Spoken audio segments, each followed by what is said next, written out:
ఈ రోజుతో మా అత్తమ్మ మొక్కున్న మొక్కు అయితే తీరిపోయింది. ఆల్మోస్ట్ 2 years నుంచి అడుగుతా ఉంది ఆమె వెంకటేశ్వర స్వామి పాదాల కాడ పొంగలు పెట్టుకోవాలి అందరం వెళ్లి మనము అని. అంటే ఆమె కొడుకులు ఇద్దరికి పెళ్లిళ్ళు అయిపోయాక అందరం వెళ్ళాలి అని చెప్పి, బట్ అది కుదరలేదు. లాస్ట్ కి ఇప్పుడు కూడా కుదరలేదు, మా తోడుకోళ్ళు వాళ్ళు లేరు. ఇప్పటికీ లేట్ చేస్తే బాగోదని చెప్పి ఇంక మేమైతే వెళ్ళిపోయాము.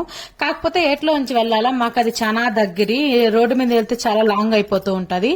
అందుకని ఏటు దాటుకుంటే చాలా దగ్గర మాకు.